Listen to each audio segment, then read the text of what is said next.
I don't recognise you. Oh, wait, fancy seeing you here. Oh no, you crushed it! I just crushed the earth! Here, look, come on, sit down and we can fix the world together. Hi, I'm Alice. And my name is Jack. Together we run Earthrise Studio.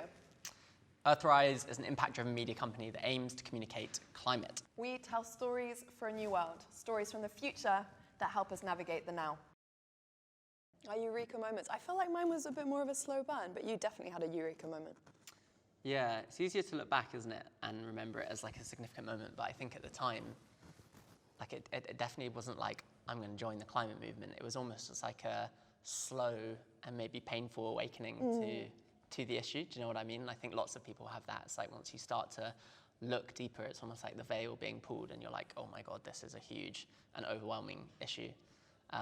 But you've heard me talk about this lots of times, but for me it was going to Greenland in 2015, up to the Arctic. And yeah, I'd never been to like any of the polar regions. I don't think I really understood the issue then. It was like, just felt like a really exciting opportunity to go and see the Arctic, you know, this incredible, pristine place. And for me, it was learning about the glaciers and the fact they're retreating. And we spent this night camping on a glacier. And I'll never forget the sound of these huge pieces of ice carving off the front of the glacier and falling into the ocean beneath. And, you know, it's like we talk a lot about the front lines of climate change, but that is a literal front line. And being physically transported there and hearing it, seeing it, feeling it was like a real wake-up moment.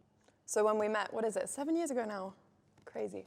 I was fully focused on storytelling around the refugee crisis. This was the European refugee crisis happening and unfolding. And I think our sort of worlds collided and we found a common interest in climate storytelling. We wanted to tell human stories. We felt that was desperately missing from the storytelling. And though we didn't know then, a few years later, a few trips to climate frontlines across the world, Somaliland, Kiribati, covering stories of rising sea levels, of drought, but really telling the human cost of this issue, which was so often talked about as a nature and wildlife problem. We would end up building Earthrise. Why the massive sigh? I was just dropping into the question, you know. It's like, yeah, that was the worst decision of my life. all that's followed from those decisions. No, I was just thinking back and I realized, actually, I don't give my mum enough credit for the influence she had on me, you know, like when I was a kid. I guess my mum was a climate activist, you know, but when you're younger, like, I certainly didn't see it that way. And I don't think I thought it was like cool either. You know, I remember being dragged to like protests outside the Heathrow 3rd runway and just thinking, oh, this is so boring. Why are we here? Mom, I want to go home. Yeah. But then, of course, you grow up and, you know, I've grown up and I've realized what an important issue it is. And now we've like dedicated our lives to this. And I look back and I think I have so much respect for her and what she did. And then it also makes you realize how many people have come before us, you know, drawing attention to this issue as well, right? Like we stand on the shoulders of giants. I feel so lucky that through filmmaking and through the work we do, like our camera becomes a vehicle to meet people we would never normally cross paths with. And I just feel we've met the most incredible people. Like, I have to mention Nina Gwalinga, and some of the amazing other young women who are taking their rightful place at the forefront of the movement. What about you? What would you say? Who inspires you? Yeah, I think that's so often like the amount of crazy places and people that you find yourself in or in front of because of a camera. Yeah. I don't know, I always think back to my journey across the UK 2 years ago where I met so many different young people. It's hard to pick one, but just people who are taking action in their own like, local communities. I realised that's where I find my hope. You know, you don't have to change the entire system tomorrow. Just find something local, whether it's like the energy system or whether it's rewilding your garden and have an impact in your local community. I always find it so hard to pick one person that's given me hope and inspired me, but there's this one person that I come back to time and time again, which is a young guy called Ryan, who I met in the Orkney Islands up in the UK. And the Orkney Islands are this tiny little island just off the UK, and they're self-sufficient in terms of renewable energy. And Ryan was working on this amazing hydro turbine. So every time the tidal turbines, every time the tide would come through, these propellers would spin. And he was a young engineer working on that. And I just remember chatting to him. And he said to me, I don't get all these people down in London, like getting in the streets and, you know, getting arrested. Why don't they just get on with it and fucking do something? And I looked at him and he was working on this amazing device. And I thought, fair enough, like you're just out here and you're doing it. So yeah, he was someone who really inspired me. What about you? I think I have to talk about the work in Brazil with indigenous communities across the country. I mean, it is unbelievable what's happening there with the indigenous rights movement. I've been so impressed by what they're doing in terms of storytelling, in terms of taking up positions of political power and transforming the country. Indigenous communities are 5% of the world population, protecting 80% of biodiversity. That is mind-blowing. And I think they're finally being listened to and taking their rightful place at the front of the climate conversation. So excited to see what happens. We are trying to change hearts and minds, I think. Yeah. But our audience is kind of the climate curious. Yeah, you always use this term, the climate curious. I like it. What does it mean to you? Well, lots of our generation are totally awake to this issue. They understand there's something significant going on and that we need to take action, but they want to know more. They want to have like tangible action points. And so I feel like that's our audience, is like, you know, we know you're not done. We know you understand this. Here's how you can take action in your own lives. Trying to, give people the tools they need to. I feel like our audience know more than we do. I mean, they're unbelievably engaged. I think the difficulty is reaching new audiences and getting outside of an echo chamber and really changing the hearts and minds of people who don't think about this issue yet.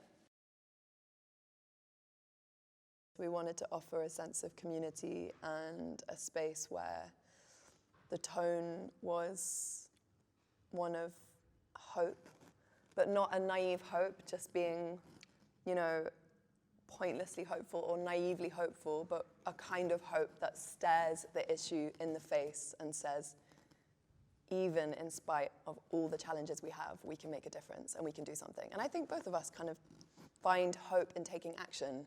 I don't think we often flatter ourselves that it will make a huge difference or that it's more than a drop in the ocean, but I think I definitely travel into the future and ask myself,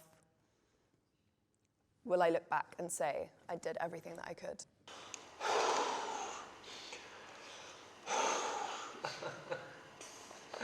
There is so much shitty climate news out there right now. Is that it? Drop the mic. Over. Yeah, there is.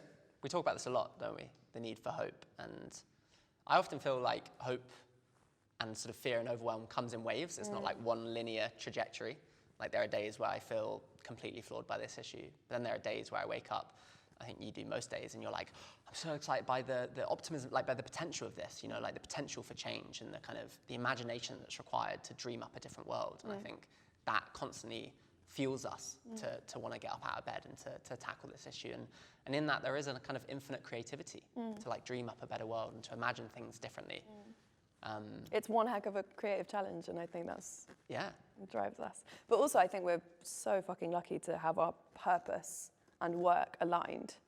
And when that is aligned, it's like a rocket launcher. We're just have so much energy to give. It's the ultimate purpose in a way, and I feel like our generation are looking for purpose. We all are. Like, you know, we want that to align with what we do. You want what you do to be bettering the world somehow. And so, you know, whether it makes a difference or not, I don't know. But I definitely feel that with the work that we do, that we're trying to have a positive impact. And also, for every bad climate news story, there is an incredible story of change, of young people rising up. I mean, you named some of your heroes. I think mine are the young, predominantly young women who are at the forefront of the movement. I mean, they're so badass, and it's a real joy to see. And stuff is changing. It's undeniable. Is it fast enough? Maybe not, but things are changing. Find your role. Everyone has something to offer to the movement. And I think often the movement is made up of climate activists who are striving for total perfection, which is completely unrealistic. And we need storytellers, we need creatives, we need artists, poets, filmmakers, whoever you are, lend your craft. I think the conversation has been in the sort of environmental, unfashionable corner for so long, and now it needs to take center stage in popular culture. But we need the help of thought leaders and creatives and people at the cultural zeitgeist, and we just can't do it without them. Yeah. I mean, it's crazy to think we've only just left an era of climate denial. It's insane. I mean, till a few years ago, BBC News would have a climate denialist or someone questioning the science. Yeah. every time that someone's talking about climate change. So I think we've just slowly crawled out of that era, and there's still so much fake news and so much distrust in traditional media. So I think having trustworthy storytelling with integrity is unbelievably important. I also feel like we try and give our audience the option to decide and to like understand Yeah, the nuance. we don't want of to an shove it issue. down their throat. Yeah, so like that was that series we did very early on called Both Sides of the Argument, where we'd present an issue and we'd show both sides. And like for me, that allowed our audience to really deep dive into two different perspectives and to decide for themselves what they wanted to feel. Can capitalism save the planet? Big question. We'll get back to you on that one.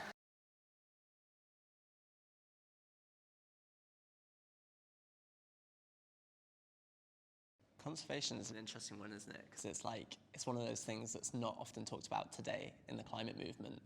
And I think a lot of people perceive it to be like an older issue. Like you think about environmentalists and conservation, it feels very traditional. But often when we talk about it, we talk about places that are far away. Like we talk about rewilding rainforests and things like that. But something a lot of people don't think about is the UK, for example, is one of the most nature-depleted countries in Europe, right? So we have so much work to do with conservation just at home, like in the UK. And it's such a powerful solution as well, like nature-based solutions, rewilding. Just standing back, humans getting out of the way, letting trees grow is such a powerful solution to absorb carbon and restore biodiversity. And it's right in our fingertips. Knowledge is power.